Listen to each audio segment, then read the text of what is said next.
looks like quickcrete. I don't know. You can see like fingerprints in them.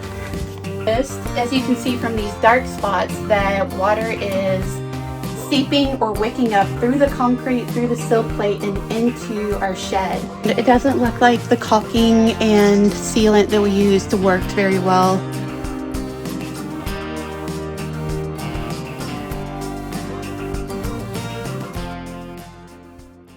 All right, I want to talk a minute about the issue that we're seeing here, what we think caused it, and what hopefully we can do about it. Our concrete started pour around 10 a.m. on a Thursday, a couple Thursdays ago.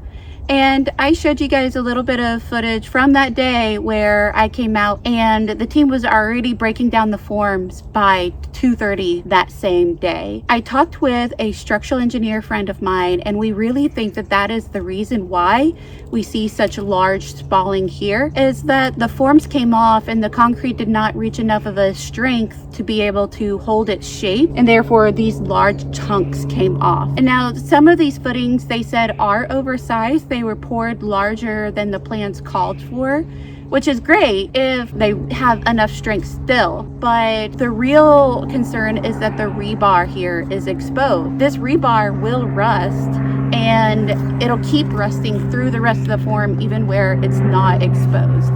So this does need to be fixed, even if the footing itself is a larger size. And this is per my structural engineering friend, and I really trust her judgment. So what they said the solution would be is to actually patch these spots where the rebar is exposed. Like, we want it to be done correctly, but at least at the very minimum, we want the ones with the rebar exposed fixed. So that what they said that would entail is cleaning off all the loose concrete here, all the loose dust and debris, spraying or putting on some sort of bonding adhesive, and then pouring a new concrete patch around this form to hopefully match the original size that it was supposed to be poured at. So that's what we're hoping. However, our contractor is still evaluating or trying to figure out what the repair is going to be. So we're still waiting to hear back what the contractor is going to propose as the solution.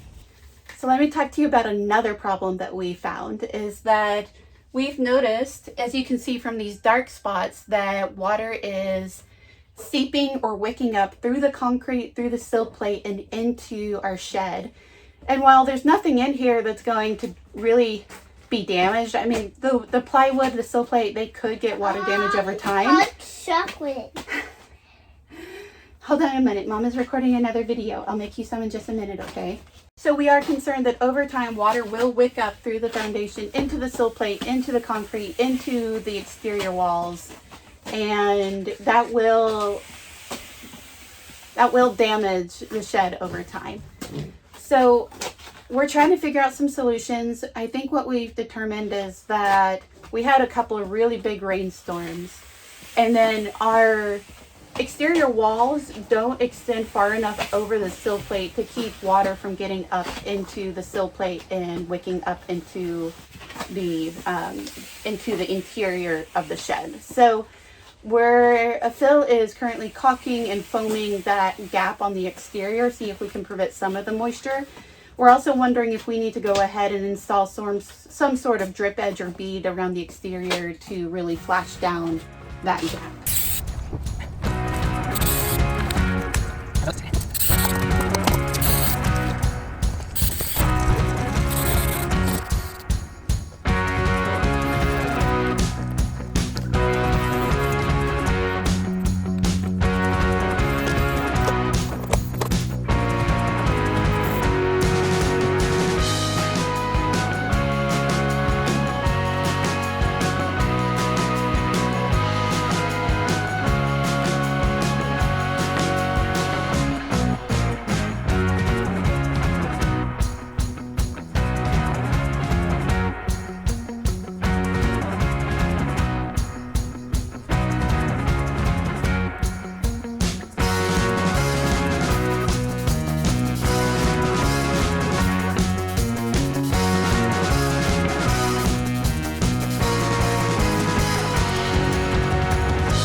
you got?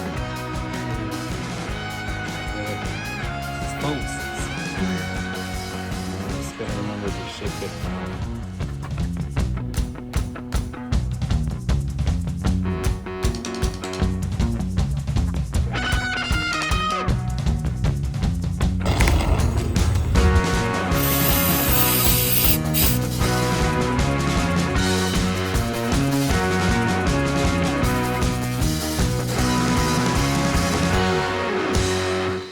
It's getting dark, so it might be hard to see, but the contractor did come out and patch these corners.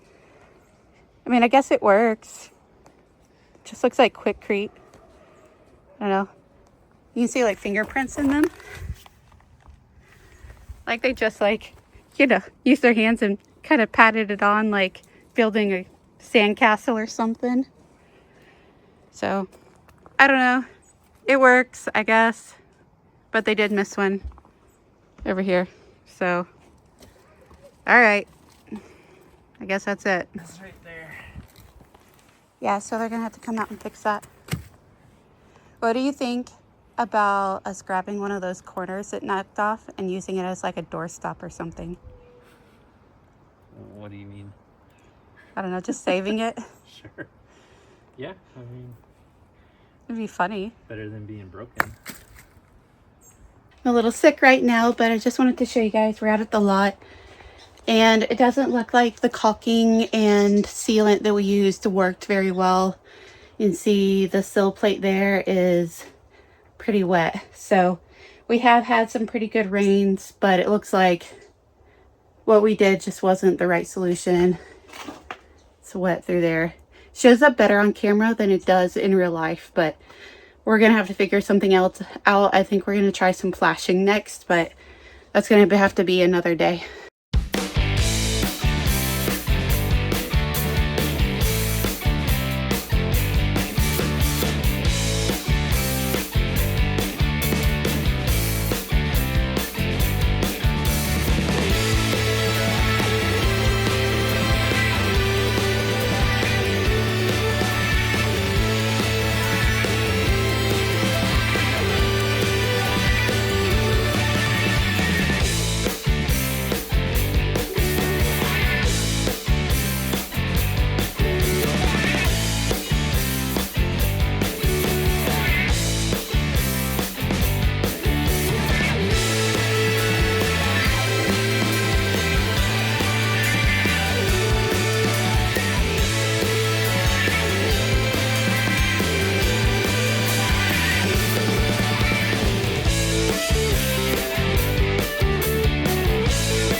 Alright, so there's some backfill done. You can see they put the dirt in around these footings for the front porch. Brought it up around a foot. Routed storm lines, that's the main exit. Stubs out here, and it'll eventually go away over there. They got the garage filled in, and that's ready for a slab. And they started working on grading here, so we got our backfill here. It's a little high, but I think we'll work on that. This needs to slope 6 inches away, 6 inches down, 10 feet away from the house. They got some dirt in some of these vents, but we can work on that.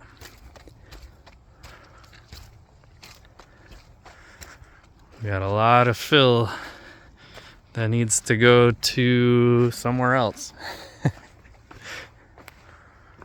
There's some more. Here's the back of the house. This turned out pretty good.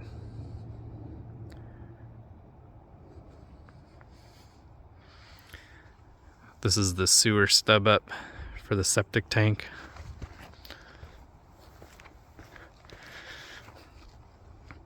Septic's gonna go in here.